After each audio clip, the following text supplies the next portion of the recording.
Digital மார்க்கெட்டிங்கில் இந்த 3 mistakes நீங்கள் பண்ணாமல் இருந்ததாலே என்னால் மணி ஏர்ன் பண்ண ஸ்டார்ட் பண்ணியிருக்கலாம். ஸோ இது என்னோட பர்சனல் எக்ஸ்பீரியன்ஸ்லேருந்து சொல்கிறேன், நோட் பண்ணிக்கோங்க. ஃபஸ்ட் ஒன் வந்து பார்த்திங்கன்னா ஜஸ்ட் காப்பிங் அதர்ஸ். ஸோ ஒருத்தர் அப்படியே வந்து பார்த்திங்கன்னா பிளைண்டாக காப்பி அடிக்கிறது அப்படின்றது சொல்லுவாங்க இல்லையா. ஸோ ஒருத்தர் வந்து ஆட்ஸில் வந்து பார்த்திங்கன்னா ஒரு 50,000 மேக் பண்ணிட்டாரு, நானும் போய் ஆட்ஸ் படிக்கிறேன் அப்படின்றது கிடையாது. உங்களுக்கு வந்து எது பேஷனாக இருக்கும், உங்களுக்கு எது இன்ட்ரெஸ்ட்டாக இருக்கும், உங்களுக்கு எது வருதோ அதை வந்து பார்த்திங்கன்னா நீங்கள் படித்து நீங்கள் ஏர்ன் பண்ணலாம். ஸோ அதர்ஸ் நம்ம மற்றவங்கிட்ட இன்ஃபர்மேஷன் வந்து பார்த்திங்கன்னா லேர்ன் பண்ணிக்கலாம். பட் ஆனால் அவங்களை அப்படியே காப்பி அடிக்கணும் அப்படின்றது வந்து பார்த்திங்கன்னா நெசசிட்டி கிடையாது. அண்ட் தென் செகண்ட் ஒன் வந்து பார்த்திங்கன்னா not doing it practically. So bro நான் வந்து ஒரு கோர்ஸ் வாங்கிட்டேன் ப்ரோ, இல்லை நான் செல்ஃபாக வந்து லேர்ன் பண்ணுறேன் ப்ரோ, நான் வந்து பார்த்திங்கன்னா ஃபஸ்ட்டு தியரி பார்ட்லாம் முடிச்சுட்டு அதுக்கப்புறம் ப்ராக்டிக்கலாக இம்ப்ளிமெண்ட் பண்ணுறேன் அப்படின்னா தட் இஸ் கம்ப்ளீட்லி வேஸ்ட்.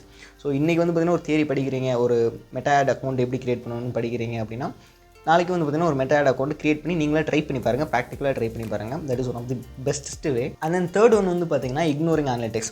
நம்ம படிச்சது எல்லாமே கரெக்டாக பண்ணிட்டோமே, நம்ம எதுக்கு போய் அனலிட்டிக்ஸ் செக் பண்ணிக்கிட்டு, இல்லை அனலிட்டிக்ஸ் செக் பண்ணாமல் விட்டுறது, அது வந்து பார்த்திங்கன்னா ஒரு இருக்கிறதே மறந்துடுறது. ஸோ அந்த மாதிரி விஷயங்கள் வந்து பார்த்திங்கன்னா நீங்கள் பண்ணவே கூடாது. நீங்கள் எவ்வளோ தான் எக்ஸ்பர்டைஸ்டாக பண்ணியிருந்தாலும் அனலிட்டிக்ஸ் வந்து பார்த்திங்கன்னா செக் பண்ணி தான் ஆகணும். இந்த 3 மிஸ்டேக்ஸ் மட்டும் பண்ணாமல் கரெக்டான ஒரு மென்டரை வந்து பார்த்திங்கன்னா நீங்கள் ஃபாலோ பண்ணி போகிறது ஒன் ஆஃப் தி பெஸ்ட்டஸ்ட். இதை பற்றி இன்னும் நிறைய தெரிஞ்சுக்கணும் அப்படின்னு நினச்சிங்கன்னா கமெண்ட்டில் சொல்லுங்கள், உங்களுக்குன்னு ஸ்பெசிஃபிக்காக ஒரு வீடியோ ரெடி பண்ணி போடுறேன். தேங்க்யூ ஃபார் வாட்சிங் தி வீடியோ. பை.